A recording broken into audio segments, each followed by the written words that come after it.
আল্লাহ সুবহানাহু ওয়া তাআলার মহান দরবারে লাখো শুকরিয়া জ্ঞাপন করছি,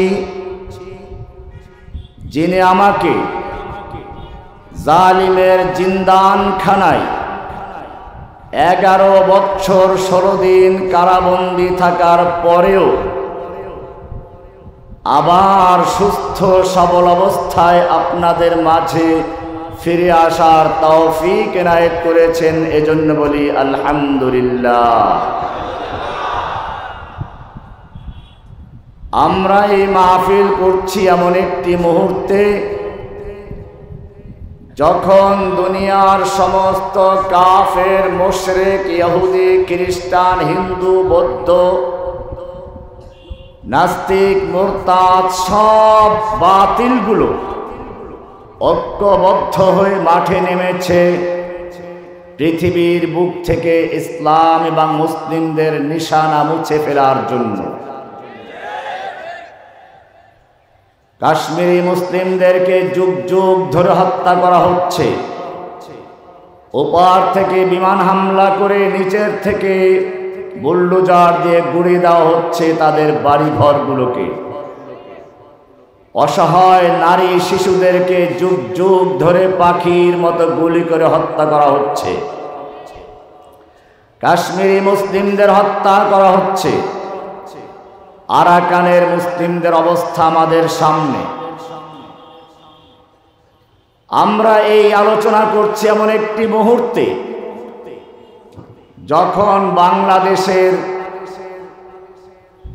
তাওহীদি জনতার ঈমানি চেতনাকে ধ্বংস করার জন্য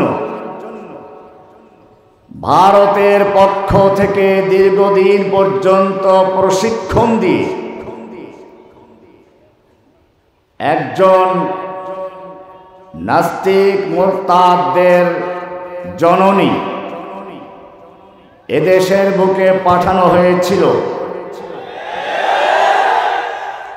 বিভিন্নভাবে ইসলামকে ধ্বংস করার জন্য রয়ের যে চক্রান্ত তা বাস্তবায়ন করার জন্য সর্বাত্মক চেষ্টা করেছিল। সংস্কৃতির নামে,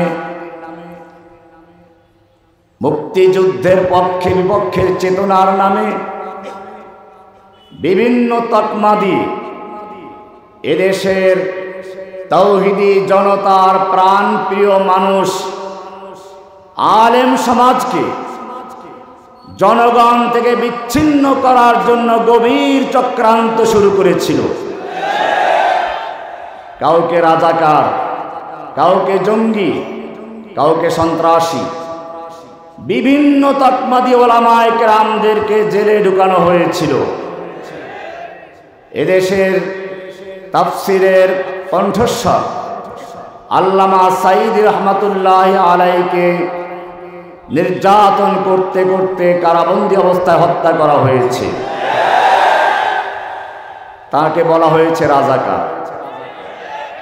এর আগে এদেশের লাখো আলেমদের উস্তাদ শাইখুল হাদিস আল্লামা আজিজুল হক সাহেবকে এবং মুফতি আমিনী সাহেবকে গ্রেফতার করা হয়েছিল। শুধু এ পর্যন্তই নয়, এরপরে দেশের আলেমদেরকে, হেফাজতের উলামায়ে কেরামদেরকে জেলে পুরা হয়েছিল।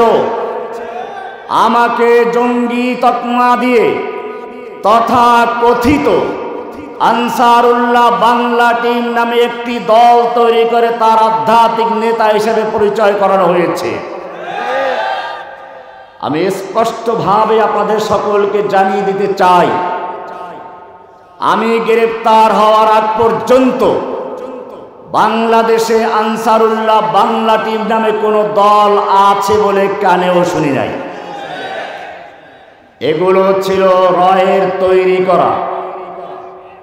ওলামায়ে কেরামদেরকে জনগণ থেকে বিচ্ছিন্ন করার জন্য এমন কোন চক্রান্ত নেই যা সে করতে কুণ্ঠাবোধ করেছে। এভাবে যখন ওলামায়ে কেরামদের হত্যা করা হলো, কারাবন্দী করা হলো, তারপরেও যখন দেখলো চতুর্দিক থেকে তার বিরুদ্ধে আন্দোলন চলছে, তখন সে আরেক চক্রান্ত করলো, ওলামায়ে কেরামদের চরিত্র হরণের মতো গভীর চক্রান্ত শুরু করেছে। ইউরিদুনা লিইউতফিউ নূরাল্লাহি বিআফওয়াহিহিম ওয়াল্লাহু মুতিম্মু নূরিহি ওয়ালাউ কারিহাল কাফিরুন। কাফিররা, মুশরিকরা, বাতিলরা চায় আল্লাহর নূরকে নির্বাপিত করতে ফুৎকার দিয়ে। ইউরিদুনা লিইউতফিউ নূরাল্লাহি বিআফওয়াহিহিম, তারা আল্লাহর নূরকে ফুৎকার দিয়ে নির্বাপিত করতে চায়। আল্লাহু মুতিম্মু নূরিহি, আল্লাহ তাআলা তার নূরকে পূর্ণ করেই ছাড়বেন। ওয়ালাউ কারিহাল কাফিরুন ওয়ালাউ কারিহাল মুশরিকুন, দুনিয়ার সমস্ত কাফের মুশরিক ঐক্যবদ্ধ হয়েও যদি আল্লাহর নূরকে নির্বাপিত করতে চায়, আল্লাহ চ্যালেঞ্জ করে বলেছেন আল্লাহ তার নূরকে পূর্ণ করেই ছাড়বেন। ওরা যত বিরোধিতা করুক আর যতই রকমের নির্যাতন করুক। ওয়ালাউ কারিহাল কাফিরুন, ইংরেজরা ওই দেশ থেকে ইসলামকে ধ্বংস করার চক্রান্ত করেছিল। দিল্লির চাঁদনি চক থেকে খয়বর পর্যন্ত এমন কোন গাছ ছিল না যে গাছের এক একটা ডালে এক একজন আলেমকে ফাঁসিতে ঝুলানো না হয়েছিল। ওলামায়ে কেরামদেরকে ঘোড়ার পায়ের সঙ্গে বেঁধে দিয়ে ঘোড়া দৌড়ানো হয়েছে। ওলামায়ে কেরামদেরকে দেশ থেকে বের করে মাল্টার দ্বীপে পাঠানো হয়েছিল। মসজিদগুলোকে ঘোড়ার আস্তাবল বানানো হলো। দিল্লি শহরে ৮০,০০০ মাদ্রাসা পুড়িয়ে দেওয়া হলো। এরপরেও যখন দেখলো ইংরেজ বিরোধী আন্দোলন বন্ধ হয় না, বরং আরো দাবা দলের মতো ছড়িয়ে পড়েছে, ইংরেজ সরকার তখন ভারতের দালাল কাদিয়ানীদেরকে ডাকলো, দালালদেরকে ডাকলো, তোমাদের পরামর্শ অনুযায়ী আলেমদের হত্যা করেছি, তোমাদের পরামর্শ অনুযায়ী মাদ্রাসা পুড়িয়েছি, তোমাদের পরামর্শ অনুযায়ী কোরআনুল কারীমকে পুড়িয়ে দিয়েছি, তোমাদের পরামর্শ অনুযায়ী মাদ্রাসাগুলোকে ঘোড়ার আস্তাবল বানিয়েছি। তারপরেও কেন ইংরেজ বিরোধী আন্দোলন বন্ধ হচ্ছে না? কেন ইংরেজদের বিরুদ্ধে দিন দিন আন্দোলন দাবা নলের মতো ছড়িয়ে পড়ছে? ইংরেজদের দালাল ৫টা গোলাম আলেমগণ দরবারে হাজির হলো। বলল, দেখো তোমরা যেই কোরআন পুড়িয়েছ ওটা কাগজের কোরআন, তোমরা যেই মাদ্রাসা পুড়িয়েছ ইটের মাদ্রাসা পুড়িয়েছ, তোমরা মসজিদগুলো ধ্বংস করেছ, ইট আর কাঠের মসজিদ ধ্বংস করেছ, তোমরা কিছু আলেমদেরকে ধ্বংস করেছ। এইভাবে ইসলাম ধ্বংস করা যাবে না। এই আলেমদের মধ্যে এই যে বাচ্চাগুলো পড়াশোনা করে, লক্ষ লক্ষ বাচ্চা রয়েছে, শিশু রয়েছে, যাদের বুকের ভিতরে ৩০ পারা কোরআন সংরক্ষিত হয়েছে, কিয়ামত পর্যন্ত তোমরা এই কোরআনকে ধ্বংস করতে পারবে না। হত্যা নির্যাতন করে তোমরা ধ্বংস করতে পারবে না। বলে তাহলে কি করা যায়, কি করতে হবে এবারে বলো। এইবার যেই চক্রান্ত করা হলো সেটা ওই বোমার চেয়েও মারাত্মক। বোমা মারলে কিছু মুসলিম মারা যায়, ইসলামের কোনো ক্ষতি হয় না, ইসলামের কোনো পরিবর্তন করা যায় না।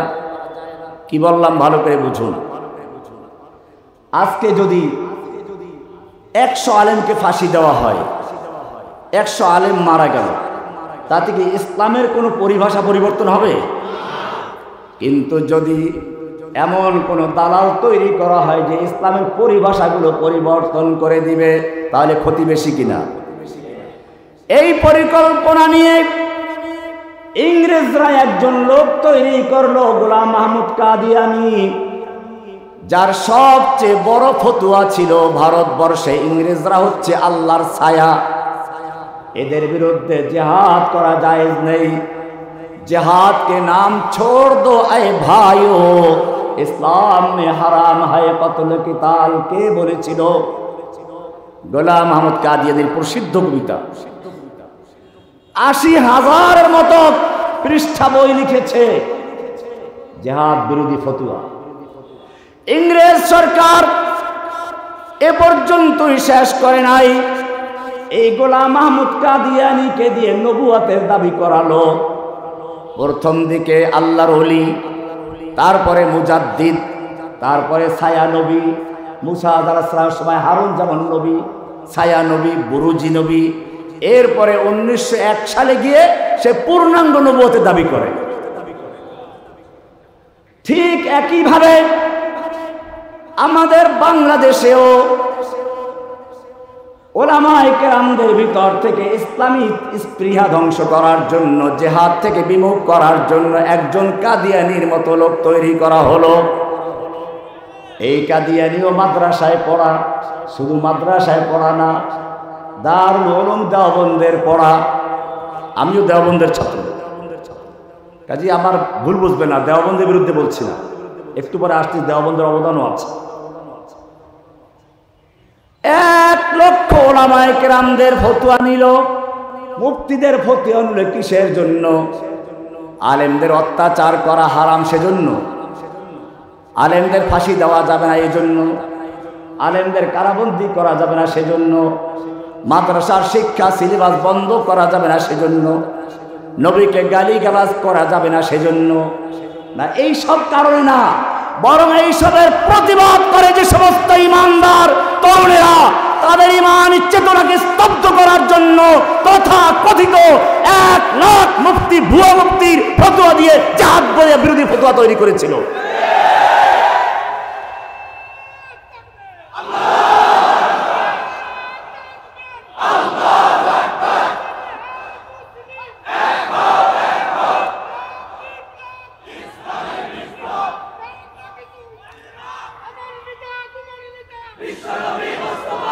এত স্লোগান দিলে আলোচনার ধারাবাহিকতা এলোমেলো হয়ে যায়, স্লোগান কম দিবেন। আলোচনা হচ্ছিল, ইংরেজরাও সেই চেষ্টা করেছে ইসলামের পরিভাষাগুলো পরিবর্তন করার জন্য। আমি আমার শ্রোতা ভাইদেরকে বলবো, যারা আমাদের ভালোবাসেন, খুব খেয়াল করে শুনবেন। আপনারা ওলামায়ে কেরামদের ভুল ধরবেন না। এই সমাজের লোকেরা মুসলিম না এমন কথা বলবেন না। গণতন্ত্র করলে কাফের হয়ে যায়, এটা বলা দরকার নেই। কারণ কি জানেন? এই অত্যাচার নির্যাতনের পরেও যারা ইসলামকে ধারণ করেছিলেন, নিজেদের রক্তের বিনিময়ে ইসলামের পরিচয়টুকু ধরে রেখেছিলেন, তাদের সেই ত্যাগের কারণে আজকে আমরা ইসলাম পেয়েছি। উইঘুর মুসলিমরা মুসলিম আছে, তারা কি আকীদার কিছু বুঝে? রোহিঙ্গা মুসলিমরা আকীদার কিছু বুঝে? কিন্তু আপনি তাদের কাফের বলবেন? কেন বলবেন না? কারণ তাদের আকীদা নিয়ে পড়াশোনা করার সুযোগই নেই। উইঘুর মুসলিমদের কাছে কোরআন পর্যন্ত পাওয়া যায় না। ভারতবর্ষের ইসলামকে ধ্বংস করার জন্য আকীদার কিতাবগুলো বাদ দেওয়া হয়েছিল। ইসলামী চেতনা তৈরি হয়, এই সব চ্যাপ্টারগুলো বাদ দেওয়া হয়েছিল। এখন পর্যন্ত দেখবেন কোন মাদ্রাসায় জিহাদের অধ্যায়গুলো পড়ানো হয় না। সিলেবাস তৈরি করেছিল ইংরেজরা। কারা তৈরি করেছিল? কলকাতা আলিয়া মাদ্রাসা তৈরি করেছিল কারা? যখন দেখলো ওলামায়ে কেরামদের ফাঁসি দিলাম কাজ হচ্ছে না, মাদ্রাসা পুড়িয়ে দিলাম কাজ হলো না, মসজিদ বন্ধ করে দিলাম কাজ হলো না, তখন তারা পরিকল্পনা গ্রহণ করলো, আমরা আলেম তৈরি করব, মাদ্রাসা তৈরি করব, আর ইসলামের চেতনা তৈরি হয় এমন জিনিসগুলোকে স্পিড নষ্ট করে দিব, পরিভাষাগুলো পরিবর্তন করে দিব। যার কারণে আজকে যদি আমরা শিখাই ইসলাম মানে কি, সবাই বলে শান্তি।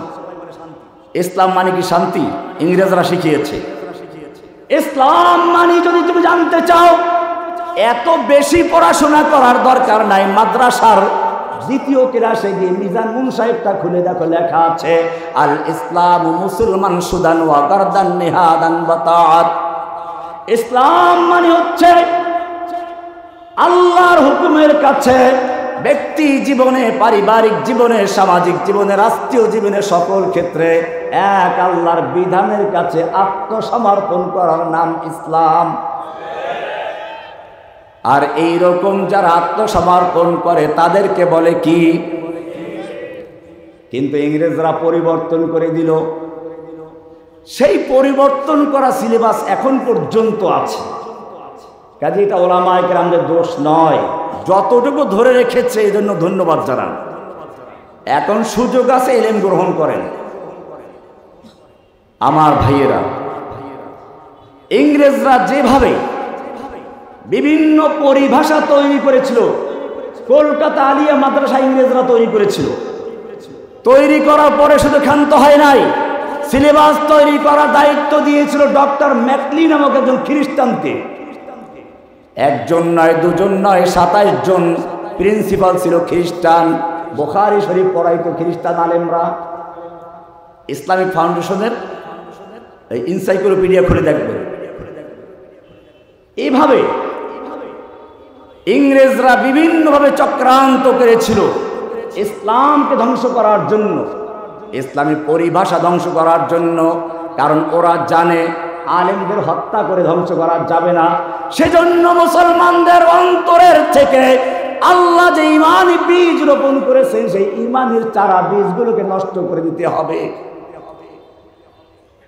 অনেকে দেখেন না, পুকুরে মাছ মারার জন্য বিষ ঢেলে দেয়, বিভিন্ন ক্ষেতের গাছে বিষ ঢেলে দেয় চারা নষ্ট করার জন্য।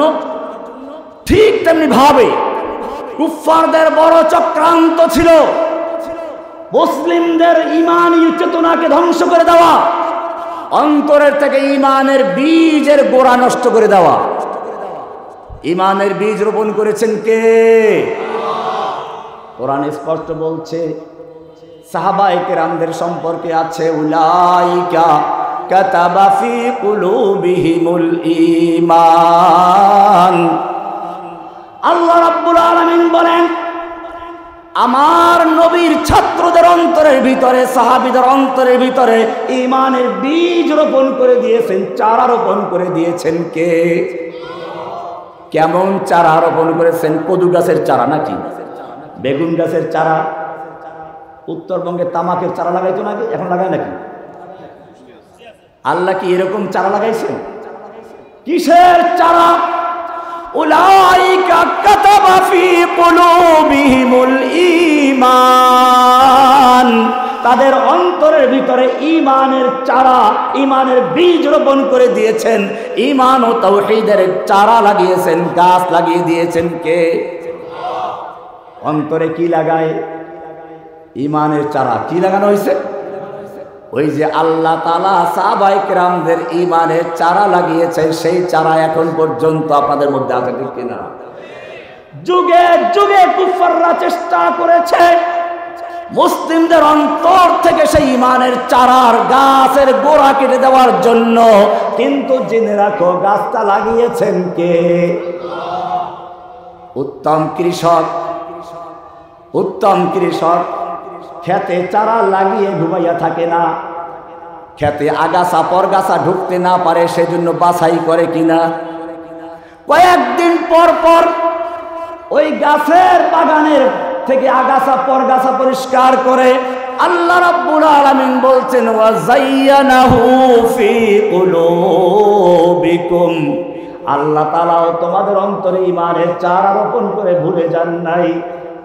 ওয়া যায়্যানাহু ফি কুলুবিকুম, তোমাদের অন্তরের ভিতরে ঈমানের চারা রোপণ করে, যাতে করে কুফফারদের তৈরি করা আগাছা পরগাছা, কোন নাস্তিক মুরতাদদের, কাদিয়ানীদের, কোন ফরিদ মাসউদের তৈরি করা আগাছা পরগাছা হামলা করতে না পারে, বাসা বেঁধতে না পারে, সেজন্য পরগাছাগুলো বাছাই করে ফেলে দিয়েছেন। জোরে বলেন সুবহানাল্লাহ। পরিষ্কার করে দিয়েছেন কে? পরিষ্কার করেছেন কে? সেই কারণে আপনারা আজকেও হেদায়েতের তাওহীদের জ্ঞান অর্জন করতে পারছেন। এইটা নিজেদের কোনো কৃতিত্ব না, কৃতিত্বটা কার? কাজী ওলামায়ে কেরামদের কেবল সমালোচনা করবেন না, খেয়াল রাখবেন। আজকে যতটুকু টিকে আছে এটা আলেমদের অবদান। এরপরে বাহির থেকে হামলা হতে পারে, খ্যাত নষ্ট করতে পারে, কেউ বিষ ঢেলে দিতে পারে, আল্লাহ বলছেন তারও কোনো সুযোগ নেই। ওয়া কাররাহা ইলাইকুমুল কুফরা ওয়াল ফুসুকা ওয়াল ইসয়ান। একজন কৃষক যেরকম ভাবে তার ক্ষেতের চতুর্দিকে বেড়িবাঁধ দেয়, বেড়িবাঁধ দেয় কিনা, চতুর্দিকে বাঁধ নির্মাণ করে যাতে করে নির্দিষ্ট পরিমাণ পানি থাকতে পারে, একেবারে শুকিয়ে না যায়, আবার বাইরের থেকে আগাছা পরগাছা ঢুকতে না পারে, লবণ পানি ঢুকতে না পারে। কৃষক যেরকম ভাবে তার ক্ষেতের সুরক্ষার জন্য চতুর্দিকে বেড়িবাঁধ দেয়, আল্লাহ রাব্বুল আলামিন বলছেন ওয়া কাররাহা ইলাইকুমুল কুফরা ওয়াল ফুসুকা ওয়াল ইসয়ান। বেড়িবাঁধ দিয়েছেন যাতে করে কুফরি, ফাসেকি, নেফাকি, এই সমস্ত রাক্ষসী মাছ, এই সমস্ত রাক্ষসী রোগ মুমিনদের অন্তরে ঢুকতে না পারে, সেজন্য বেড়িবাঁধ দিয়েছেন কে? সেজন্য হাসিনারা যতই চেষ্টা করে নষ্ট করতে পেরেছে। রাস্তার মোড়ে মোড়ে মূর্তি, সব জায়গায় মূর্তি তৈরি করে করে এমন চেতনা তৈরি করার চেষ্টা করেছে, শেষ পর্যন্ত এমন ক্ষোভ ধারণ করেছে যে ক্ষোভের ধাক্কায় লক্ষ লক্ষ টাকা খরচ করে যে মূর্তি তৈরি করেছিল সেই মূর্তিগুলো কেরেনের রশি দিয়ে টেনে ভেঙে চুরমার করে দেওয়া হয়েছে, ঠিক কিনা? ইউরিদুনা লিইউতফিউ নূরাল্লাহি বিআফওয়াহিহিম ওয়াল্লাহু মুতিম্মু নূরিহি ওয়ালাউ কারিহাল কাফিরুন। দুনিয়ার সব কাফের যদি মিলে চেষ্টা করে ধ্বংস করতে পারবে? হাসিনা পেরেছে? পালাই গেল। 2 দিন আগেও বলল যে হাসিনা পালায় না, পালাইছে কিনা? নিজের বক্তব্য রেকর্ড করার জন্য সেনাবাহিনীকে আবেদন করলো, রেকর্ড তৈরি করেছিল, খাবার তৈরি করেছে, খাবারের জন্য আল্লাহ রাব্বুল আলামিন দেখালেন তুই কয়েক দেড় যুগ পর্যন্ত উলামায়ে কেরামদের কণ্ঠ বন্ধ করে দিয়েছিস, কোরআনের মাহফিল বন্ধ করেছিস, আলেমদেরকে কারাবন্দী করেছিস। এবারে তোর পালা এসেছে, তোকে বক্তব্য রেকর্ড করার সুযোগ দেওয়া হবে না, তোর রান্না করা খাবারের সুযোগ দেওয়া হবে না। কোথায় পালাবি পালা, তোকে আর সুযোগ দেওয়া হচ্ছে না।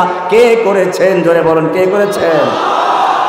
ইউরিদুনা লিইউতফিউ নূরাল্লাহি বিআফওয়াহিহিম ওয়াল্লাহু মুতিম্মু নূরিহি ওয়ালাউ কারিহাল কাফিরুন।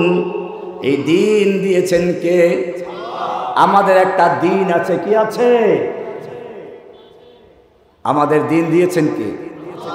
দিনটার নাম জানেন? দিনের নাম কি? ইসলাম। দিনের নাম কি? আর কোন দিন আছে? কোরআন পরিষ্কার করে বলছেন ইন্নাদ দীনা ইনদাল্লাহিল ইসলাম।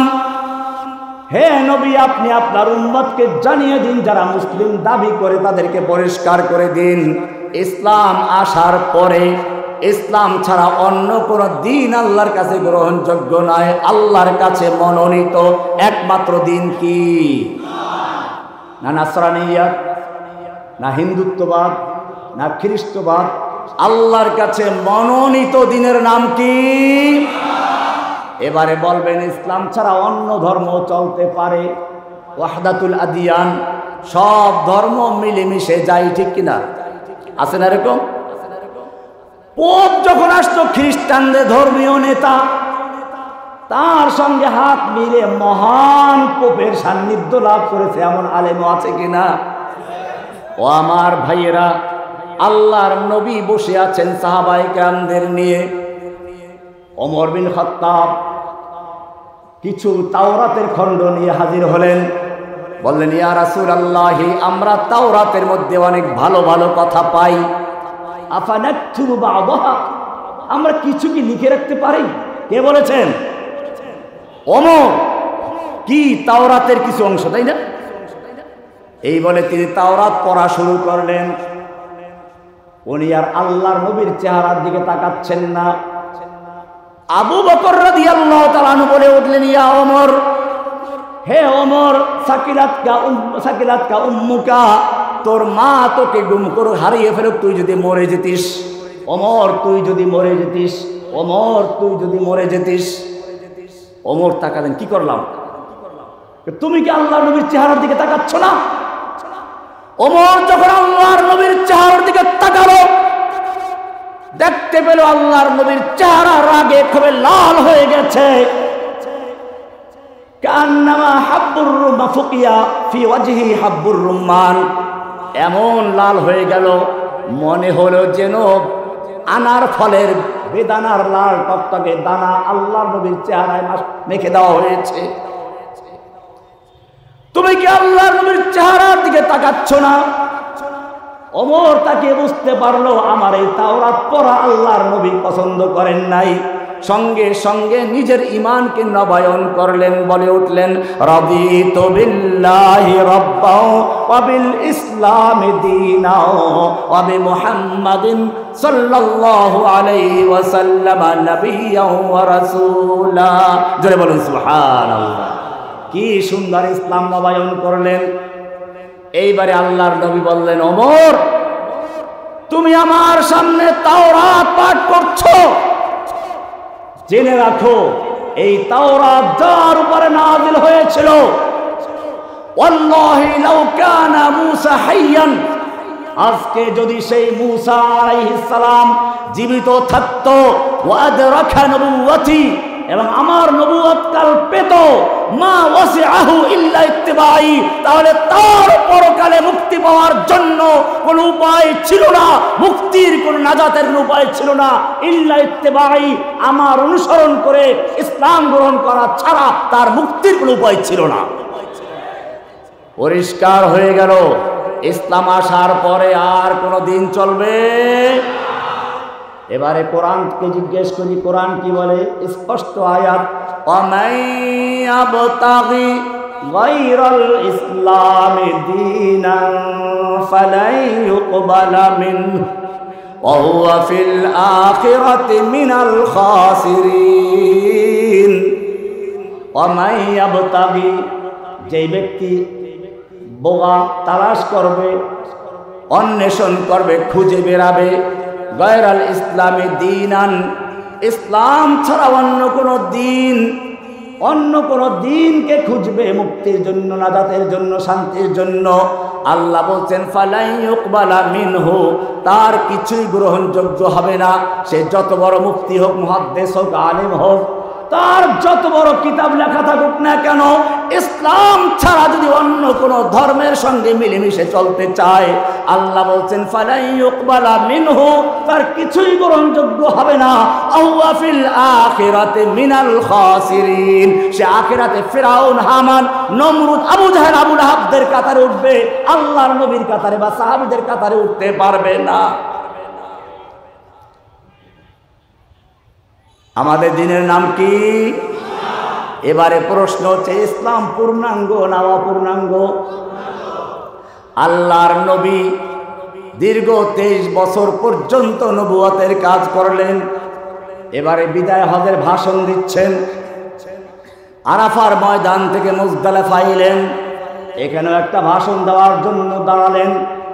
আল্লাহর ফেরেশতা জিবরাইল আলাইহিস সালাতু ওয়াস সালাম আয়াত নিয়ে হাজির হয়ে গেলেন, আল ইয়াউমা আকমালতু লাকুম দীনাকুম, হে নবী আপনি আপনার উম্মতদেরকে জানিয়ে দিন, আল ইয়াউমা আকমালতু লাকুম দীনাকুম, আজকে আমি তোমাদের জন্য তোমাদের দ্বীনকে মুকাম্মাল করে দিলাম, পরিপূর্ণ করে দিলাম। কে বলেছেন? ওয়া আতমামতু আলাইকুম নি'মাতি, আমি তোমাদের উপরে আমার নেয়ামত ওহির ধারা সমাপ্ত করে দিলাম। ওয়ারাদিতু লাকুমুল ইসলাম দীনা, এবং কিয়ামত পর্যন্তের জন্য একমাত্র শুধুমাত্র ইসলামকে আমি দ্বীন হিসেবে মনোনীত করেছি। জোরে বলেন সুবহানাল্লাহ। আমাদের দ্বীনের নাম কি? ইসলাম নতুন কিছু না, সমস্ত নবীর ধর্ম ছিল ইসলাম। নবীর ধর্ম ছিল কি? আম কুনতুম শুহাদা ইয হাদারা ইয়াকুবাল মাউত إذ قال لبنيه ما تعبدون من بعدي قالوا نعبد إلهك وإله آبائك إبراهيم وإسماعيل وإسحاق إلها واحدا ونحن له مسلمون আমরা সবাই মুসলিম। ইব্রাহিম কি ছিলেন? ইসহাক কি ছিলেন? ইসমাইল কি ছিলেন? সব কি ছিল? মুসলিম। ইহুদি খ্রিস্টান ছিল না। আল্লাহ কোরআনে পরিষ্কার বলেছেন, মা কানা ইব্রাহিম ইয়াহুদিয়া মা কানা ইব্রাহিম ইয়াহুদিয়া ওয়ালা নাসরানিয়া ওয়ালাকিন কানা হানিফাম মুসলিমা। ইব্রাহিম আলাইহিস সালাম ইহুদিও ছিল না, খ্রিস্টানও ছিল না, একজন হানিফ মুসলিম ছিল। কি মুসলিম ছিল? হানিফ মানে কি? হানিফ অর্থ কি? হানিফা মৌজ আপনারা পড়েন, ইন্নী ওয়াজ্জাহাতু ওয়াজহিয়া লিল্লাযী ফাতারাস সামাওয়াতি ওয়াল আরদা হানিফা। হানিফান মানে কি? একনিষ্ঠ পাবলিকের জবাব। হানিফ শব্দের তাফসীর খুলতে লেখা আছে মাইলান আন জামিউল বুতলান ইলাল হক্কে, সমস্ত বাতিলকে ত্যাগ করে শুধুমাত্র ইসলামকে যে গ্রহণ করে তাকে বলা হয় হানিফ। আর ইসলাম মানলাম, অন্যের সঙ্গে আপোষও করলাম, তাকে হানিফ মুসলিম বলা হয় না, ভেজাল মুসলিম বলা হয়। কি বলা হয়? এরা 8 নাম্বার মুসলিম। কয় নাম্বার মুসলিম? এইটা আবার কি? এটা সূরা বাকারা 8 নাম্বার আয়াতে আছে।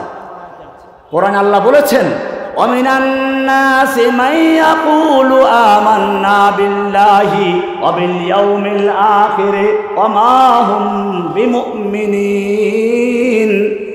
আল্লাহ রাব্বুল আলামিন বলেন, মানুষের মধ্যে একদল মানুষ রয়েছে এরকম, যারা মুখে বলে আমান্না বিল্লাহি ওয়াল ইয়াউমিল আখির, আমি আল্লাহ বিশ্বাস করি, পরকাল বিশ্বাস করি। আল্লাহ তাআলা বলছেন ওয়া মা হুম বিমুমিনিন, খবরদার খবরদার, এই লোকগুলো মুমিন না, এরা হচ্ছে মুনাফিকেরা। কি? কোরআনের শুরুতেই প্রথম 5টা আয়াত হচ্ছে মুত্তাকিনদের পরিচয়। কয়টা আয়াত? এরপরে 2টা আয়াত কাফেরদের পরিচয়। কয়টা আয়াত? কয়টা গেল? 7টা। এরপরে শুরু হয়েছে কি? 8 নম্বর আয়াত। এই 8 নম্বর আয়াত থেকে আর একদল লোকের পরিচয় শুরু হয়েছে, যেই লোকগুলো না কাফের না মুসলমান, অন্তরে কাফের, জাহেরে মুসলমান। জাহেরে মুসলমান, বাতেনে কি? আল্লাহ তাআলা বলছেন ওয়ামিনান নাস, মানুষের মধ্যে একদল মানুষ রয়েছে এমন, আমান্না বিল্লাহি, যারা বলে ঈমান এনেছে আল্লাহর উপরে, পরকালে বিশ্বাস করি, ওয়া মা হুম বিমুমিনিন, এই লোকগুলো খবরদার খবরদার মুমিন না। এরা হচ্ছে কি? এরা এদিকেও আছে ওদিকেও আছে। আল্লাহর নবীকে প্রস্তাব দেওয়া হলো। প্রথম প্রস্তাব ছিল এই, আবু তালেবের কাছে গেল মক্কার নেতারা, তোমার ভাতিজাকে বলো যদি নেতৃত্ব চায় মক্কার শাসকে মুটুক তার মাথায় পরিয়ে দিব। যদি সুন্দরী নারী বিয়ে করতে চায়, মক্কার সবচেয়ে সুন্দরী নারী তাকে বিয়ে দাও। যদি ধনী হতে চায়, মক্কার সবচেয়ে বড় ব্যবসায়ী বানিয়ে দেওয়া হবে। একটা শর্ত, লা ইলাহা ইল্লাল্লাহর দাওয়াত বন্ধ করতে হবে।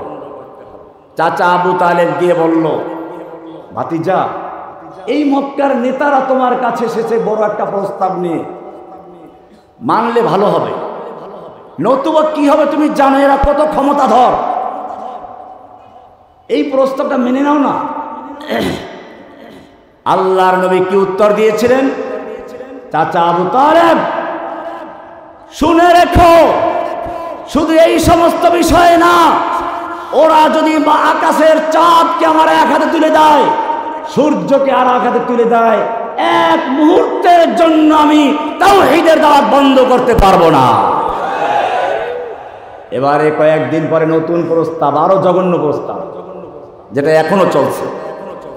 এইবারে প্রস্তাব আসলো, ঠিক আছে তুমি তোমার ধর্ম প্রচার করো, কিন্তু একদিন আমাদেরটা পূজা করবা, আবার আমরা তোমার পূজায় তোমারটাই অংশগ্রহণ করব। তুমি আমাদের ঈদে আসবে, মেলায় আসবে, মূর্তি পূজা করতে আসবে, মূর্তিখানায় আসবে, আমরা তোমার ঈদে যাব। ধর্ম যার যার, উৎসব সবার। তার প্রস্তাব কার প্রস্তাব? আবু জাহেল আবু লাহাবদের প্রস্তাব। এই প্রস্তাব দেওয়া হলো, তুমি কিছুদিন আমাদের ধর্ম পালন করো, আবার কিছুদিন আমরা তোমার ধর্ম পালন করব, আনন্দ উৎসব ভাগাভাগি করব। প্রস্তাব দিল কারা? প্রস্তাব দিল রসুলকে। রসুল কাজ করে কার পক্ষে? আল্লাহ তাআলা বরদাস্ত হলো না। আল্লাহ তাআলা সূরা নাযিল করে দিলেন, কুল ইয়া আইয়ুহাল কাফিরুন, হে নবী আপনি বলে দিন, ইয়া আইয়ুহাল কাফিরুন, ও কাফের দল, কাফের গোষ্ঠী শুনে নে, লা আবুদু মা তা'বুদুন, তোরা যার পূজা করো আমি তার পূজা করি না। তোরা যার পূজা করো, তোরা যতই বলিস যে তোদের ঈশ্বর ভগবান আর আল্লাহ এক, না, তোরা যার পূজা করো আমি তার পূজা করি না, আর আমি যার পূজা করি তোরা তার পূজা করো না। আমি পূজা করি এমন এক আল্লাহর, যে আল্লাহ সব কিছুর স্রষ্টা, ওয়াহদাহু লা শারীকা লাহু, যার কোনো অংশীদার নেই, তিনি এক ও একক, যিনি সৃষ্টি করেছেন, রক্ষাকর্তা, পালনকর্তা, আইনদাতা, বিধানদাতা, যার ছাড়া আর কারো গোলামি চলবে না। আমি সেই এক আল্লাহর দাওয়াত দেই। আর তোরা পূজা করো কার? মূর্তি দেবদেবীর পূজা করে, এর সাথে আমার কোনো সম্পর্ক নেই। আর শুনে রাখ, শুধু আজকে নয়, ওয়ালা আনা আবিদুম মা আবাদতুম, আর তোরা যার পূজা করিস আমি কখনো তার পূজা করব না। ওয়ালা আনা আবিদুম মা আবাদতুম ওয়ালা আনতুম আবিদুনা মা আবুদ, এবং আমি যার ইবাদত করি তোরাও তার পূজাকারী নও। লাকুম দীনুকুম ওয়ালিয়া দীন, মিলেমিশে চলার কোনো প্রশ্নই ওঠে না। তোদের ধর্ম তোদের, আমার ধর্ম আমার। জোরে বলেন সুবহানাল্লাহ। তোদের ধর্মের সঙ্গে আমার কোনো মিল নেই। এক সময় কয়েকদিন তোদেরটা আমি মানবো, আবার আমারটা তোরা মানবে, এটা হতেই পারে না। তোর ধর্ম আলাদা, আমার ধর্ম কি? নাকেরা অন্নাকেরা তো ইদা উইদাত ইয়াকুনু গায়রুল আফদাল। আলেমরা বুঝেছেন এটা। ওই যে ইজাস্তাদ্দাত বিকাল বালওয়া ফাফাক্কির ফি আলাম নাশরাহ ফাউসরুন বাইনা ইউসরাইনি ইদা ফাক্কারতাহু ফাফরাহ। ওই উসুল অনুযায়ী লাকুম দীনুকুম ওয়ালিয়া দীন, শেষটা নাকেরা। বোঝা গেল দুইটা আলাদা ধর্ম, কারোর সাথে কারো মিল। সুতরাং যে একজন মুসলিম সে কখনো মূর্তি পাহারাদারি করতে পারে না। उनको तहजीब ने हर बंद से आजाद किया, उनको तहजीब ने हर बंद से आजाद किया, लेके काबे से सनम खाने में आबाद किया। बोले नाउजुबिल्लाह। যেই মুসলিমদের কাজ ছিল কাবার পাহারাদারি করবে, যেই মুসলিম যুবকদের কাজ হলো রাতের বেলায় তাহাজ্জুদে দাঁড়িয়ে আল্লাহর কাছে ক্রন্দন করবে, সেই লোকগুলো এখন তাহাজ্জুদ বাদ দিয়ে মূর্তিখানায় গিয়ে মূর্তি পাহারা দেয়। জোরে বলেন নাউজুবিল্লাহ। ভয় করব কাকে? না ইন্ডিয়াকে? সাহাবায়ে কেরাম যুদ্ধের ময়দানে আছেন। রোস্তম পাহলওয়ান কয়েক লক্ষ সৈন্য নিয়ে মাঠে আছে, মুসলিমরা মাত্র কয়েক হাজার, খালিদ বিন ওলীদের নেতৃত্বে। রোস্তম রাতের বেলায় শেষ রাতে গোয়েন্দা পাঠালো মুসলিম তাবুতে, দেখো মুসলিমদের প্রস্তুতি কেমন, তারা কি করে, সৈন্য কত সংখ্যা, অস্ত্রশস্ত্র কেমন, ঘুমন্ত অবস্থায় গিয়ে গোয়েন্দাগিরি করো। রাতের বেলায় গোয়েন্দারা গেল, গিয়া দেখে প্রত্যেকটা তাবুর থেকে কান্নার আওয়াজ আসছে, ফুপিয়ে ফুপিয়ে কাঁপছে, চোখের পানি ঝরাচ্ছে। গোয়েন্দারা গিয়ে রোস্তমকে বলল, রোস্তম মুসলমানদের সঙ্গে যুদ্ধ করার দরকার, ওরা সব ভয় পেয়ে গেছে, সব কাঁদতে কাঁদতে জারে জার হয়ে গেছে, ওদের সঙ্গে কি যুদ্ধ করবো, ওরা কাপুরুষ, ভয়ে কান্না শুরু করেছে। রোস্তম চিন্তা করলো তাহলে কিছু ঢিলা ঢালা কয়েক লাখ সৈন্য নিয়ে যায়, তাও কম না, মুসলমান কয়েক গুণ বেশি। দিনের বেলায় যখন যুদ্ধ হলো, যুদ্ধের ময়দানে দেখা গেল যেই লোকগুলো সম্পর্কে রিপোর্ট ছিল তারা কান্নাকাটি করে জীর্ণ শীর্ণ লোক, এক একজন এমন বীর দর্পে যুদ্ধ করছে, পূর্ণিমার চাঁদ যেরকম কালো মেঘের মধ্যে ঢুকে যায়, ওই এক একজন লোক ওদের সৈন্যদের মধ্যে ঢুকে গিয়ে কাতারে কাতারে লাশের স্তূপ করে দিচ্ছে। ওদের সৈন্য ওদের সামনে টিকে দাঁড়াবার মতো সাহস পাচ্ছে না। সুবহানাল্লাহ। এবারে রুস্তম বলো, যুদ্ধ থামাও, বেরাকে চলে যাও। রাতের বেলায় আরো বিচক্ষণ বহুদর্শী গোয়েন্দা পাঠালো, যাও মুসলিমদের তাঁবুতে গিয়ে দেখো কি ঘটনা কি। আজকে রাত্রেও গিয়ে দেখে ঠিকই তো মুসলিমরা কান্নাকাটি করছে, যারে জার হয়ে যাচ্ছে কান্নাকাটির চোটে।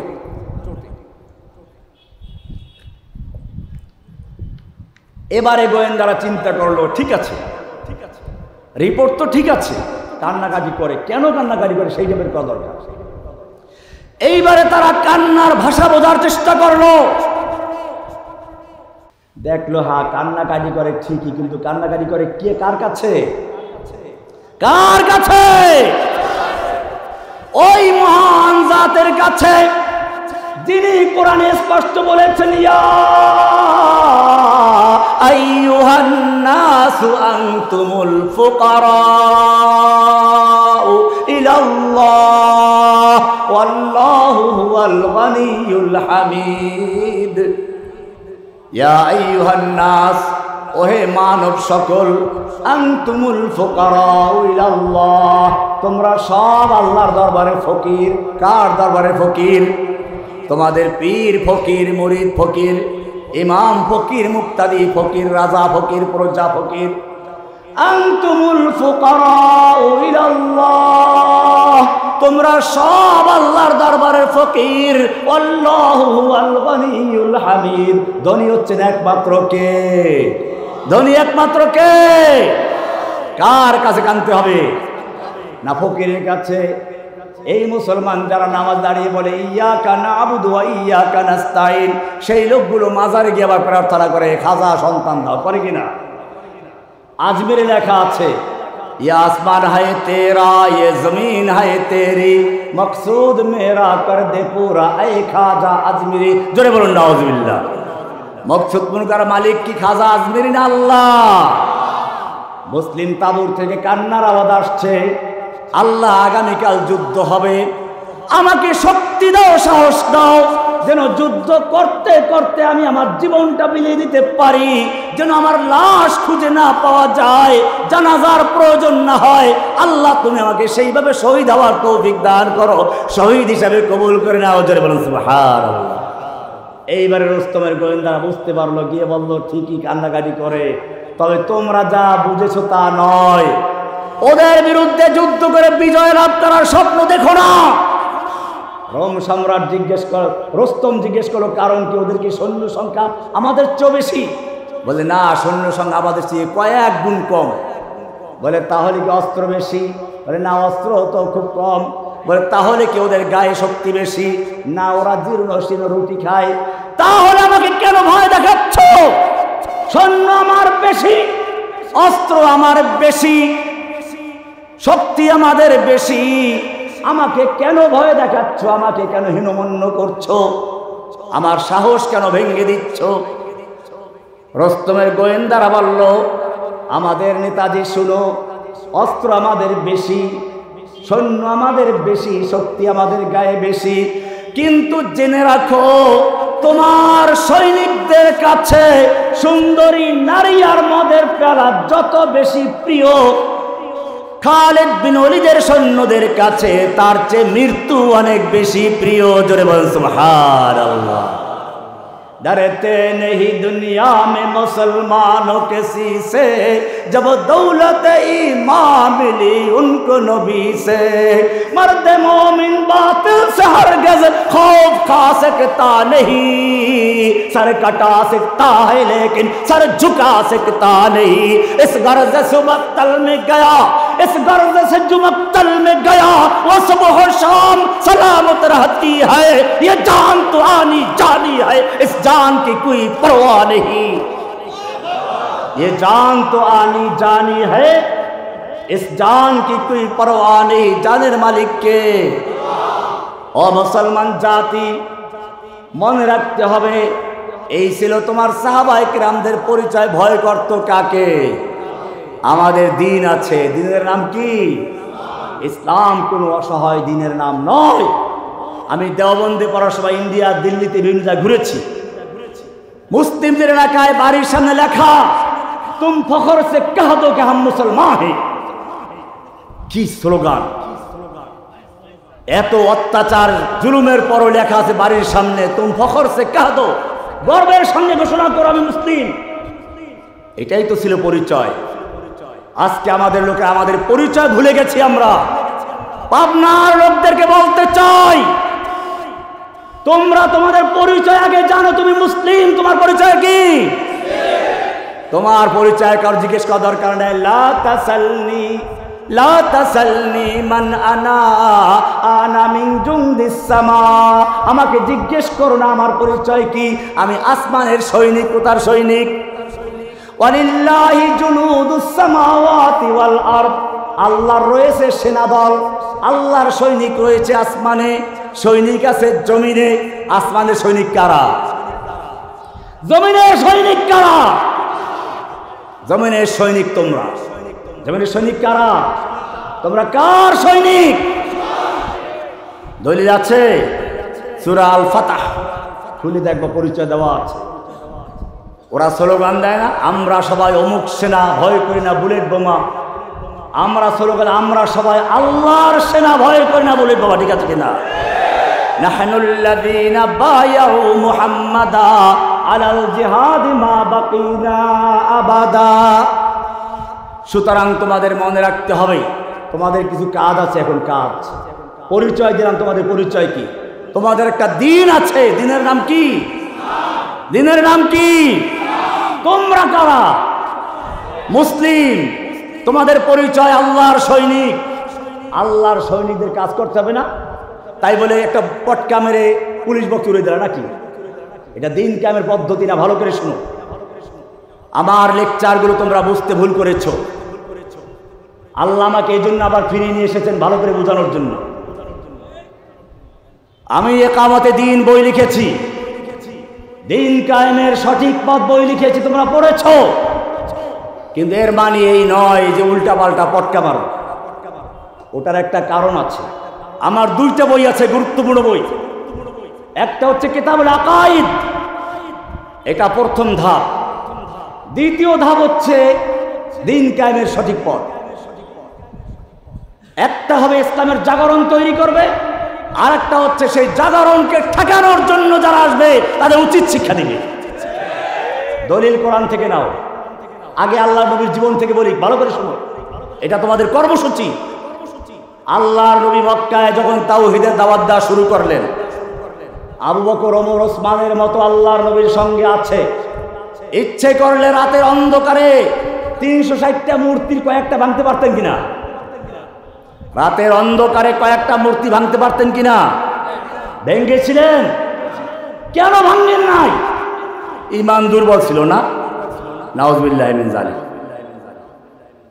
অনেকে আছে যে ঈমান দুর্বল হয়ে গেছে। আমার নাকি ঈমান দুর্বল হয়ে গেছে। আমি আগের মতো বলি না, আগের মতোই বলি, নতুন কিছু বলি না।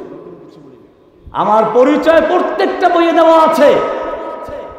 আমার লেখা প্রত্যেকটা বইয়ের চতুর্থ কভার পৃষ্ঠায় দেওয়া আছে আমি কে।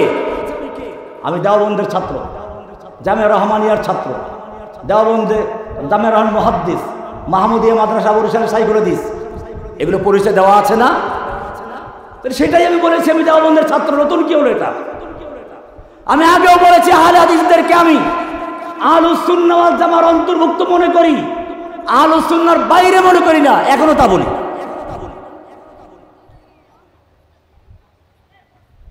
আহলুস সুন্নাহ ওয়াল জামা সব মিলি ইখতিলাফ ফিকহি মাসায় আছে। কেউ হাত বাঁধে এখানে, কেউ এখানে। খুব ভালো করে বোঝা উচিত। এই নিয়ে বাড়াবাড়ি করার কোনো সুযোগ নেই। কারণ আহলে হাদিসরা এখানে হাত বাঁধে একটা হাদিসের উপর আমল করে, ঠিক হানাফিরাও এখানে হাত বাঁধে কিসের ভিত্তিতে?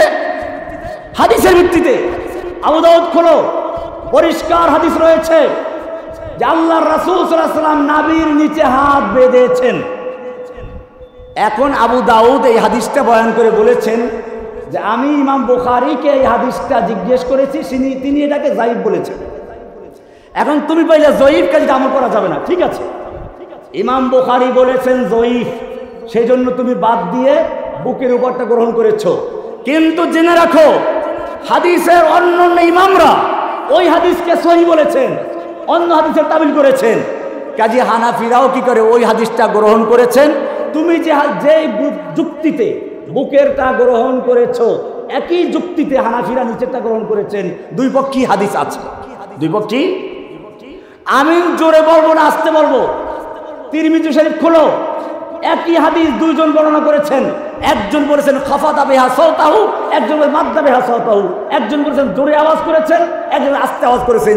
দুই গ্রুপ দুইটা নিয়ে গেছেন, দুইজনই হাদিস মানে। কাজে মনে রাখতে হবে, এই ইখতিলাফ কোনো মৌলিক ইখতিলাফ না। এই ইখতিলাফ সাহাবীদের যুগেও ছিল, এখনো আছে, ভবিষ্যতেও থাকবে। কোনো দিন এইগুলো একাত্র করা যাবে না। তাহলে কেমনে চলবো? চলবে এরকম, যার যার জায়গায় ইখতিলাফ থাকুক, মৌলিক বিষয় আমরা একাত্র হবো। কিসের ভিতরে? জেনে রাখবেন, কুফাররা আমাদের মধ্যে ফাটল ধরাবার চেষ্টা আগেও করেছে, এখনো করছে। আমার যদি একটা শব্দ ভুল পায় বা একটু এলোমেলো হয়ে যায়, সেইটাকে নিয়ে পুরা তোলপাড় শুরু করে দেয়। দেখেন নাই ভারত কয়েকদিন আগে কি করেছে আমাকে নিয়ে? আমি বের হওয়ার পরে ভারতের কলিজা আগুন লেগেছে। ওরা আমাকে নিয়ে ওদের মিডিয়াগুলো তোলপাড় করে দিয়েছে। ভাঙতে পারতেন, ভাঙেন নাই। কেন ভাঙেন নাই? এই রহস্যটা ভালো করে বুঝো। কারণ আজকে যদি একটা মূর্তি ভাঙ্গি, কালকে ওরা তৈরি করবে। আমার তো আর ক্ষমতা নেই সব ভাঙ্গার। সেজন্য আমাকে কর্মসূচি দিতে হবে। এই পাথরের মূর্তি নয়, মানুষের অন্তরের ভিতর থেকে, হার্টের ভিতর থেকে মূর্তির প্রেম ভালোবাসা উৎখাত করে তাওহীদের বীজ বপন করতে হবে। উলাইকা কাতাবা ফি কুলুবিহিমুল ঈমান। মূর্তির মহাব্বত ভেঙ্গে দিয়ে, অন্তরের থেকে মূর্তি ভেঙ্গে দিয়ে তাওহীদের বীজ বপন করতে হবে। কে বলেছেন? আল্লাহর নবী সেটা কাজে দেখিয়ে দিয়েছেন। ও আমার যুবক ভাইয়েরা, তোমাদেরকেও বলি, তোমরা প্রথমে কিতাবুল আকায়েদ পড়ো, এরপরে তাওহীদের বীজ বপন করো। স্কুলে, কলেজে, মাদ্রাসায়, সব জায়গায় রিকশাওয়ালা থেকে শুরু করে একেবারে সেনাপ্রধান পর্যন্ত সবাইকে তাওহীদের দাওয়াত দাও। কিসের দাওয়াত? তাওহীদের দাওয়াত দাও। তাওহীদ কি আমানত सीनू में है हमारे, आसा नहीं मिटाना, आसा नहीं मिटाना, नामो निशा हमारा। তাওহীদের বীজ যখন তোমার অন্তরে বসে যাবে, তোমাকে নিশ্চিহ্ন করা দুনিয়ার কোনো শক্তির পক্ষে সম্ভব নয়। দুনিয়ার সমস্ত অন্ধকারকে ঝাড়ু দিয়ে পিটে যাবে। অন্ধকার দূর করতে হবে কি দিয়ে? আলো দিয়ে। কি দিয়ে? আলো দিয়ে দূর করতে হবে। সব গুরিজা হোগি আখির जलवाए खुर्शीद से, ये चमन मामूर होगा नगमाए तौहीद से। तौहीদের আলো দিয়ে, তৌহিদের বজ্রধ্বনি দিয়ে এই জাহিলিয়া সমাজের অন্ধকারকে দূর করতে হবে। সেজন্য ব্যাপকভাবে তৌহিদের দাওয়াত দাও। ঐক্যের পথে মানুষকে আহ্বান করো, ভাঙ্গা করো না। কেবল কথায় কথায় কাফের বলা দরকার নেই। কে গণতন্ত্র করলো, কে সমাজতন্ত্র করলো, কে রাজতন্ত্র করলো, এগুলো নিয়ে মাথা ঘামান দরকার নাই। তুমি তাওহীদের দাওয়াত দাও। কিসের দাওয়াত দাও? তাওহীদের দাওয়াত দাও। তাওহীদের দাওয়াত দিলে দেখবা ইনশাআল্লাহ মানুষ যদি আল্লাহর নবীর সুন্নাহর দিকে চলে আসে, কোরআনের পথে চলে আসে, সেদিন বেশি দূরে নয় যেদিন এই দেশে একটা তাওহীদি সমাজ গড়ে উঠবে ইনশাআল্লাহ। গন্ডগোল লাগান যাবে না। তো বারায়ে ফসলে করদন আমদি, নয় বারায়ে ফসলে করদন আমদি। তোমার কাজ হচ্ছে মানুষের মধ্যে জোর লাগানো, জোড়া লাগানো, বিচ্ছিন্নতা তৈরি করা নয়। জেনে রাখো, আমির মুআবিয়া রাদিয়াল্লাহু তাআলা আনহুর সঙ্গে আলীর যুদ্ধ হচ্ছে। এই সময় তৎকালীন সুপার পাওয়ার রোম সম্রাট আমির মুআবিয়ার কাছে পত্র লিখলো, আমরা জানতে পেরেছি তোমার আমির তোমার উপর অসন্তুষ্ট, তোমার বিরুদ্ধে যুদ্ধ করছে। তুমি যদি চাও তাহলে রোম সম্রাট তার পূর্ণ শক্তি দিয়ে তোমার পাশে দাঁড়াবার জন্য প্রস্তুত রয়েছে। আলীকে উচিত শিক্ষা দিয়ে দেব। কে বলেছে? রোম সম্রাট। কাকে বলেছে? আলী, আমির মুআবিয়া রাদিয়াল্লাহু তাআলা। আমির মুআবিয়া রাদিয়াল্লাহু তাআলা আনহু আল্লাহর নবীর ছাত্র, বুঝতে পেরেছেন যে আমাদের মধ্যে পারস্পরিক দ্বন্দ্বের সুযোগ নিয়ে মুসলিম ভূখণ্ডকে দখল করার পায়তারা করছে। তিনি উত্তর লেখেন, ইয়া কালবার রোম, ওহে রোমের কুত্তা, আমার সঙ্গে আমার আমিরের বিরোধ চলছে।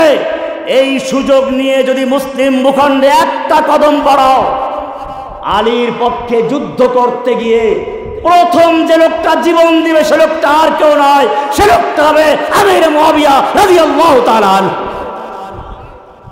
তোমাদেরকে মনে রাখতে হবে, যখন সাঈদীকে গ্রেফতার করা হলো, উচিত ছিল দেশের মুসলমানদের ঐক্যবদ্ধ প্রতিবাদ করা যে আমরা জামাতের সঙ্গে দ্বিমত থাকতে পারে, কিন্তু একজন মুসলিমকে আমরা কখনো বন্দী করতে দিব না। যখন জসিমউদ্দিন রহমানীকে গ্রেফতার করে, তারা রহমানীকে কেন গ্রেফতার করেছিল তোমরা জানো না? ওদের বিশাল চক্রান্ত ছিল গণজাগরণ মঞ্চের মাধ্যমে এদেশের লক্ষ কোটি মুসলমানদের অন্তরে স্পন্দন, ইমানের চেতনা, আল্লাহ এবং আল্লাহর রাসূলের ভালোবাসাকে বিতর্কিত করা, নবীর বিরুদ্ধে কুচ্ছারণা করা। ওদের সেই পরিকল্পনা ধ্বংস করার জন্য জসিমউদ্দিন রহমানের একটা লেকচার এবং একটা বই যথেষ্ট, সব ভেঙ্গে চুরমার হয়ে গেছে। ভাইয়েরা আমার, আমাদের ঐক্যের দরকার, এখন বিচ্ছিন্নতার নয়। এখনো চক্রান্ত চলছে। মারনেওয়ালা দেখতা নেই, মরনেওয়ালা কোন হয়। ইন্ডিয়াতে দেখেছি, ইন্ডিয়াতে যখন মুসলিমদের হামলা হয় তখন কে কোন সুন্নি আর কে বেদাতি আর কে দেওবন্দি এইগুলো দেখে না, ওরা মুসলমানদের মসজিদও জ্বালাই দেয়, ওই বেদাতিদের কবরও জ্বালাই দেয়। আমি একবার হায়দ্রাবাদে দেখলাম বেদাতিদের একটা এলাকা, ওই যে আমাদের সুন্নি বেরলভী বেদাতি আছে, এদের একটা কবরস্থান হিন্দুরা ভেঙে দিয়েছে। সেইটার জন্য সেই হায়দ্রাবাদের তাবলিগের এবং দেওবন্দি ওলামায়ে কেরাম এই সুন্নি বেদাতিদের পক্ষে যুদ্ধ করেছে। কারণ আমাদের সঙ্গে মাজার পূজারীদের পার্থক্য আছে, সেটা ভিন্ন কথা, কিন্তু ওরা যে মাজার ভেঙেছে সেটা কি মাজার করা বেদাত এই জন্য নাকি মুসলমানদের স্মৃতি হিসাবে? ওরা মুসলমানদের শিয়া ধ্বংস করেছে, সেই জন্য সেদিন ওই বেদাতির পক্ষ নিয়ে দেওবন্দি এবং তাবলিগি মুসলমানরাও যুদ্ধ করেছিল। আমাদের মনে রাখতে হবে, বাংলাদেশে যদি সেই পরিবেশ তৈরি না হয় তাহলে সেদিন বেশি দূরে নয় যেদিন এদেশের মুসলমানদেরকে নেকড়ে বাঘের মতো এক একটাকে ধরে ধরে ওরা জেলখানায় ঢুকিয়ে দেবে। ওরা তো আগে ঢুকিয়েছে জেলখানায়, এবারে জেলেও ঢুকাবে না, এবারে কবরস্থান পাঠাবে। ওদের স্লোগান আছে, হিন্দু হিন্দি হিন্দুস্তান, জবন ভেজো পাকিস্তান, গো हमारी माता है तुम उसको खाता है, तुमको चाहिए कब्रिस्तान या भेजेंगे पाकिस्तान। ওদের স্পষ্ট বক্তব্য, তোমাদের কবরস্থান পাঠিয়ে দেবে। এখনো সুযোগ আছে। কোরআন বলছে ওয়ালা তানাজাউ ফাতাফশালু ওয়া তাযহাবা রিহুকুম, খবরদার তোমরা পরস্পরের ঝগড়া করো না, তাহলে তোমাদের সমস্যা কি হবে? ফাতাফশালু, তোমরা হীনমন্য হয়ে যাবে, বুজদেল হয়ে যাবে। ওয়া তাযহাবা রিহুকুম, দুশমনের অন্তর থেকে তোমাদের প্রভাব প্রতিপত্তি নষ্ট হয়ে যাবে। তোমাদের এখন গ্রেফতার করতে ভয় করবে যদি ঐক্যবদ্ধ থাকো, কিন্তু বিচ্ছিন্ন থাকলে বুঝবে ও রহমানের সাথে কেউ নাই, পরে জেলখানায় পুড়ে পিটাও। 7 মাস পর্যন্ত আমাকে মোটা মোটা বেরি লাগিয়ে তারপরে বরগুনা কারাগারে রেখেছে। মশারি নাই, মশার ঝাঁকে ঝাঁকে মশা, ফ্যান নাই, অন্ধকার, গরমে চামড়া পুড়ে গেছে। 7টা মাস পর্যন্ত এরকম যখন দেখছে আর বাঁচবে না তখন ঢাকা চালান করেছে। তারপর আমাকে একা নির্জন বাসা রেখেছে যুগ যুগ ধরে। সে 1 যুগ পর্যন্ত একটা ব্লক আমার জন্য ফাঁকা করেছিল। কেন? আমি কি অপরাধ করেছিলাম? আমাকে ওরা কেন গ্রেফতার করেছিল? মনে রাখতে হবে, আল্লাহর নবী সাল্লাল্লাহু আলাইহি ওয়াসাল্লাম সাবধান করেছেন, ঐক্যবদ্ধ থাকো। হ্যাঁ, ইসলামের মধ্যে অনেক ফেরকা তৈরি হবে। আল্লাহর নবী সেই বিদায় হাজের ভাষণে যখন কথা বললেন স্পষ্ট, আলিয়াউমা আকমালতু লাকুম দীনাকুম, সঙ্গে সঙ্গে আরও একটা কথা বলেছেন, সেটা আমাদের মনে রাখতে হবে। কিছু দাজ্জাল তৈরি হচ্ছে আমাদের সমাজে ইসলামের মধ্যে বিভিন্ন বিভক্তি তৈরি করার জন্য। গোলাম আহমদ কাদিয়ানী প্রথম দিনই নবী দাবি করে নাই, প্রথম দিন দাবি করেছে একজন আল্লাহর ওলি, তার উপরে ইলহাম হয়। কি হয়? ইলহামের দলিল আছে। আপনাদের এই অঞ্চলেও বোধহয় কোন একজন 90 কাদিয়ানী তৈরি হয়েছে, ইমাম মাহমুদ। ইমাম মাহমুদ তৈরি হয়েছে, তার কাছে ইলহাম হয়। ইমাম মাহদী আসার আগে নাকি একজন এরকম ইমাম আসবে। এই বেটা হাদিস তোরা পড়ো না আমরা পড়াই। ইমাম মাহদী আসার আগে ইমাম মাহমুদ নামে কোন ব্যক্তি আসবে এর কোন দলিল নাই, সম্পূর্ণ শিয়াদের তৈরি করা জাল হাদিস।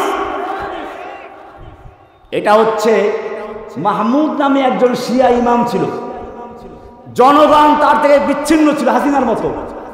তোর হাসিনা যেমন নিজেকে রাবেয়া বসরি বানাইলো না, কওমি জননী বানাইলো, ঠিক ওই মাহমুদ করলো কি, ওর দরবারে আলেম দিয়ে হাদিস তৈরি করলো। এই ইমাম মাহমুদ, হাদিসে আছে ইমাম মাহাদির আগে একজন ইমাম গজাবে, সেই ইমাম মাহমুদ ইমাম মাহাদিকে পরিচয় করে দিবে আমি সেই লোক, আমি সাধারণ লোক না। আমি আপনাদের বলতে চাই ইমাম মাহাদি কোনো ব্যক্তির নাম না। যখন মুসলিম উম্মার একটা করুণ অবস্থা চলে যাবে, তখন হারাম শরীফে মক্কাতে ওই সময়কার বিজ্ঞ আলেমরা বসবেন, পরামর্শ করে একজনকে ইমাম বানাবেন, বলবেন যে আপনি আমাদের ইমাম, আনতা ইমাম আল মাহদি, আপনি হেদায়েত প্রাপ্ত ইমাম, তাকে দায়িত্ব দেওয়া হবে। এই এক মুহূর্ত আগ পর্যন্ত সে নিজেও জানবে না সেই ইমাম মাহদি। তাহলে যখন সে নিজেই জানবে ইমাম মাহদি, তাহলে তাকে পরিচয় করে দেওয়ার জন্য কোন ইমাম মাহমুদ আসবে? সে কি ইমাম মাহমুদের শয়তান? ওহি আসে না, ওহি শয়তানের পক্ষ থেকে আসে। স্পষ্ট আয়াত আছে কোরআনের, ওয়াইন্না শায়াতিনা লায়ুহুনা ইলা আউলিয়াইহিম, ওয়াইন্না শায়াতিন, কি বললাম? ওয়াইন্না শায়াতিন, শয়তানগুলো, লায়ুহুনা, নিশ্চয় ওহি করে থাকে, ইলা আউলিয়াইহিম, তার ওলিদের কাছে। শয়তানেও কি করে? তা শয়তানে ওহি করে কেমন? ইলহাম করে, অন্তরে ঢুকেই দেয়। ফাআলহামাহা ফুজুরাহা ওয়া তাকওয়াহা, ফুজুরাহা আগে, তাকওয়াহা পরে। তার মানে শয়তানের ইলহাম বেশি হয়। ইলহাম আছে, কিন্তু বেশি ইলহাম কার থেকে হয়? ওহী দুরকম, একটা হচ্ছে ওহী মিনাল্লাহ, আর একটা হচ্ছে ওহী মিনাশ শাইতান। ওহী কোরআন এবং হাদিসের পরিপন্থী যদি কোনো ইলহাম হয়, সেই ইলহাম আল্লাহর পক্ষ থেকে নয়, সেই ইলহাম শয়তানের পক্ষ থেকে। এরা গাজওয়াতুল হিন্দের কথা বলে। গাজওয়াতুল হিন্দের উপর আমার লেকচার আছে, হাদিস আছে এর উপরে। কিন্তু মনে রাখবেন, গাজওয়াতুল হিন্দ কখন হবে? আল্লাহর নবী তার দিন ক্ষণ তারিখ নির্ধারণ করেন নাই। শুধু এই গাজওয়াতুল হিন্দ নয়, কিয়ামতের অনেক লক্ষণ হাদিসে বর্ণিত আছে। লক্ষণ পাওয়া গেলেই যেটা হয়ে গেছে, বিষয়টা এরকম না। একটু ভালো করে বুঝুন বিষয়টা, অত্যন্ত গুরুত্বপূর্ণ বিষয়। বিভ্রান্তির সৃষ্টি করা হচ্ছে। আবার বলা হয় এরা আমার লেকচার শুনে উদ্বুদ্ধ হয়েছে। এই গাধা, তোর উদ্বুদ্ধ হইতে বলছে কিনা? তুই আমার লেকচার বুঝিস? এক লোক বাচ্চা তার বাপকে জিজ্ঞেস করে, আব্বু তোমার শালা, মানে আমার মামা, তোমার শালা দেখতে কেমন? বাপের জিজ্ঞেস করলো যে তোমার শালা দেখতে কেমন? তো বাপে বললো তোর বাপের শালা দেখতে কালা। তোর বাপের শালা দেখতে কালা, অর্থাৎ ওর মামা দেখতে কালা। এখন রাস্তায় যারে দেখে তারই কয় তু মেরে বাপ কা শালা, কেউকে তু কালা, তুই আমার বাপের শালা, কারণ তুই যে কালা। কথা কি ঠিক আছে? কালা হইলেই কিভাবে শালা হইবে? এই কালা হইলেই কিভাবে শালা হইবে? শালা হইতে হইলে কি হইতে হইবে? এই শালা হইতে হইলে কি হইতে হইবে? কিন্তু কালা হইলে কি হবে না? আলামত কে লিয়ে জি আলামত শর্ত नहीं है, জি আলামত কে লিয়ে আলামত জরুরি है। জি আলামতের জন্য আলামত জরুরি। শালা হইতে হইলে কালা হইতে হইবে, কিন্তু আলামত কে লিয়ে জি আলামত জরুরি নেই হয়, কালা হইনি শালা হওয়া জরুরি। কাজে কিছু লক্ষণ পাইনি এই তো এসে গেছে, ইমাম মাহাদি এসে গেছে, এই গাজাদের হিম শুরু হয়ে গেছে, একবার ফটকা বাজা যেরকম। পরিষ্কার মনে রাখতে হবে উমুরে তাকবিনিয়ত, যেসব বিষয় ভবিষ্যতে ঘটবে আল্লাহর নবী যে ব্যাপারে কোনো ভবিষ্যৎবাণী করেন নাই, নির্ধারণ করে দেন নাই, ভবিষ্যৎবাণী করেছেন কিন্তু সময় তারিখ নির্ধারণ করেন নাই, সেইগুলোতে সময় তারিখ নির্ধারণ করার অধিকার কারো নাই। যদি কেউ সময় নির্ধারণ করে দেয় বুঝতে হবে সেও দাজ্জাল, সে মিথ্যাবাদী। আল্লাহর নবী পরিষ্কার সাবধান করেছেন, সায়াকুনু ফি আখিরিজ জামানি দাজ্জালুনা কাযাবুন, আমার উম্মতের শেষ দিকে অসংখ্য দাজ্জাল বের হবে। অসংখ্য দাজ্জাল একটা না, ওই আসল দাজ্জালের প্ল্যাটফর্ম তৈরি করার জন্য, ক্ষেত্র তৈরি করার জন্য, খ্যাত বানাবার জন্য অসংখ্য নকল দাজ্জাল আসবে। এরা করবে কি? ইয়াতুনাকুম মিনাল আহাদিস, তারা তোমাদের কাছে হাদিস নিয়ে আসবে। কি নিয়ে আসবে?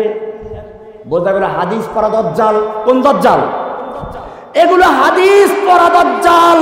হাদিস দিয়ে দলিল দিবে। কেমন হাদিস? মালাম তাসমাউ আনতুম ওয়ালা আবাউকুম, এমন হাদিস তারা বলবে যেই হাদিস তোমরা কোনোদিন শুনো নাই, তোমাদের বাপ দাদাও শুনে নাই। জাল হাদিস, মিথ্যা হাদিস বুখারীতে নাই, মুসলিমে নাই, আছে কোথায়? কিতাবুল ফিরদাউস। কোথায় আছে? শিয়াদের কিতাব। এই শিয়াদের কিতাব থেকে জাল হাদিস নিয়ে উম্মার মধ্যে ফেরকা তৈরি করা হচ্ছে। আমি স্পষ্ট বলে যাই, যেসব ছেলেরা বিভ্রান্ত হয়েছে তওবা করো, ফিরে আসো। এরকম কোনো বিষয় নেই, এগুলো সব শিয়াদের জাল হাদিস। শুধু এটা না, ইমাম মাহদী আসলে আসমানে খবর হয়ে যাবে, আসমান থেকে ঘোষণা আসবে নাকি, হাযা খলিফাতুল্লাহ মাহদী ফাত্তাবিউহু। এই মুসলমান শুনে রেখো, ইমাম মাহদী এসে গেছে, তোমরা তার অনুসরণ করো। এই গাধা, আল্লাহর নবী যেদিন তায়েফের ময়দানে মার খাচ্ছিলেন, দান দান শহীদ করেছিল উহুদের ময়দানে, সেই সময় কি আসমান থেকে ঘোষণা হয়েছিল, এই খবরদার তায়েফবাসী, ইনি হচ্ছেন আমার শেষ নবী মুহাম্মদ সাল্লাল্লাহু আলাইহি ওয়াসাল্লাম, খবরদার বেয়াদবি করবি না? এমন করে ঘোষণা আসছিল? নবীর জন্য ঘোষণা আসেনি, আসবে মাহাদির জন্য না? কি মুসিবত!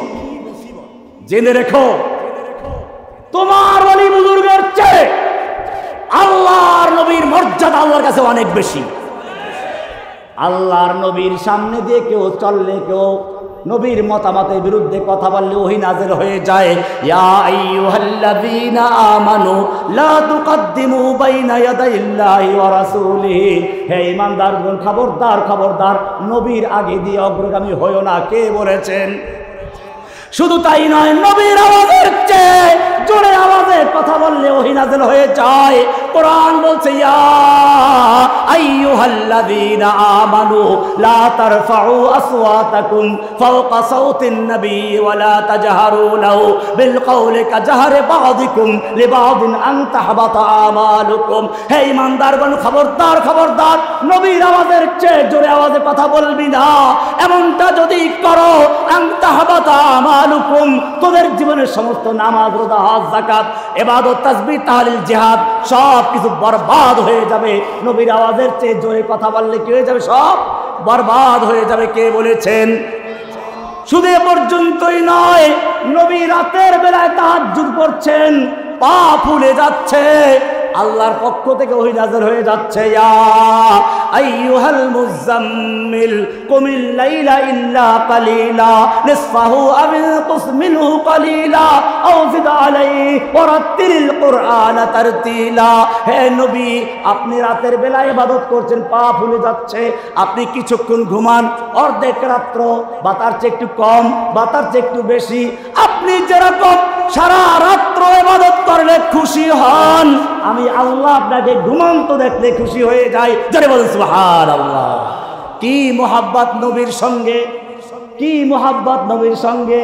আমি জিজ্ঞেস করতে চাই, এই নবীকে যখন তায়েফের ময়দানে পাথর মারা হচ্ছিল আল্লাহ দেখতে পাচ্ছিলেন কিনা? এই নবীকে উদ্দেশ্য করে যখন উহুদের ময়দানে লোহার টুপির উপরে সজোরে আঘাত করা হলো, লোহার টুপিটা ভেঙ্গে আল্লাহর নবীর গালে আঘাত করে দাঁত দুইটা পড়ে গেছে, লোহাটা ভেঙ্গে দাঁতের মধ্যে রয়ে গেছে। একটু দাঁতে ব্যথা হলে কি আমাদের ফুদিলি ইসলাম কায়েম হয়ে যাবে? আমাদের বুজুর্গ তাকালে চেহারা দিয়ে ইসলাম কায়েম করে ফেলবেন। এইরকম বিষয় যাতে কেউ বলতে না পারে, সেজন্য আল্লাহ রাব্বুল আলামিন তার নবীকে তায়েফে মার খাইয়েছেন। আল্লাহর নবীকে 3 বছর পর্যন্ত কারাবন্দী হতে হয়েছে। আল্লাহর নবীকে উহুদের ময়দানে দান শহীদ করতে হয়েছে।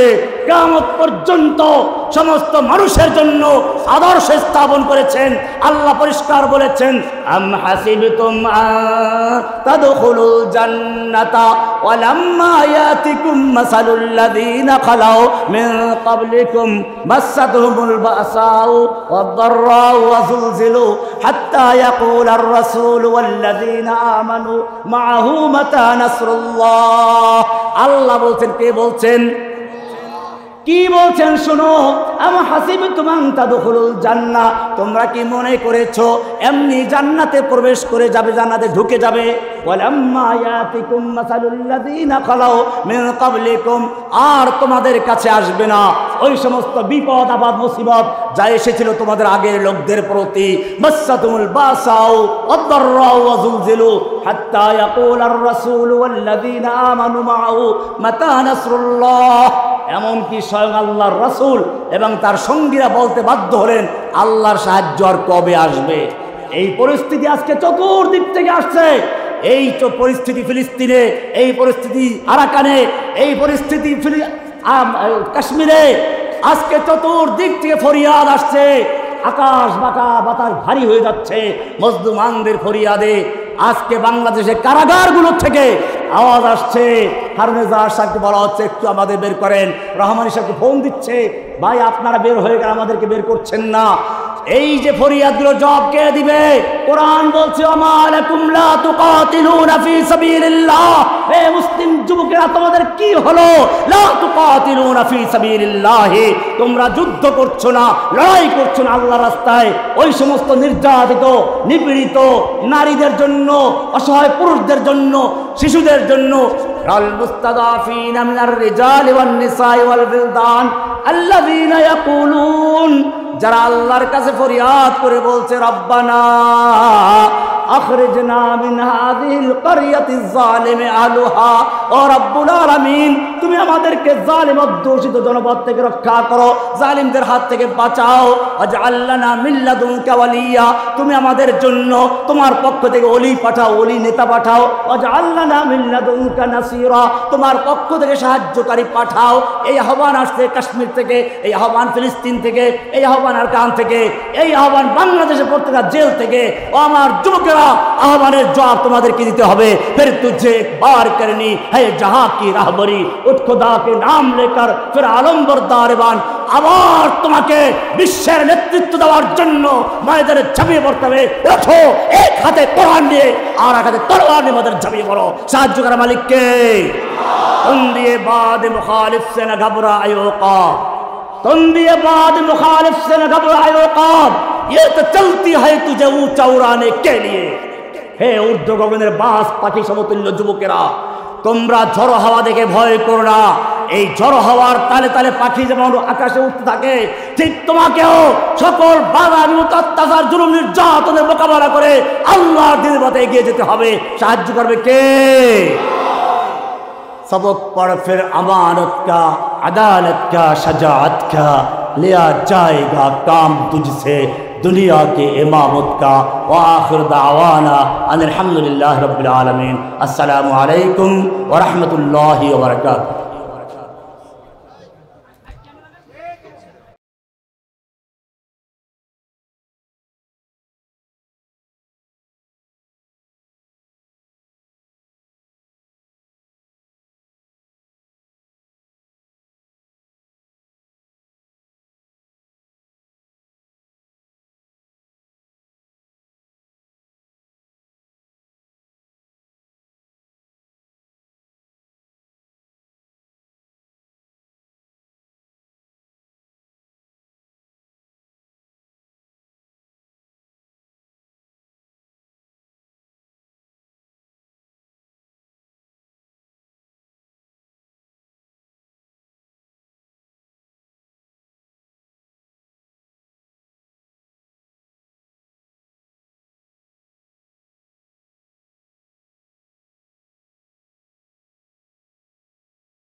আমরা কেউ না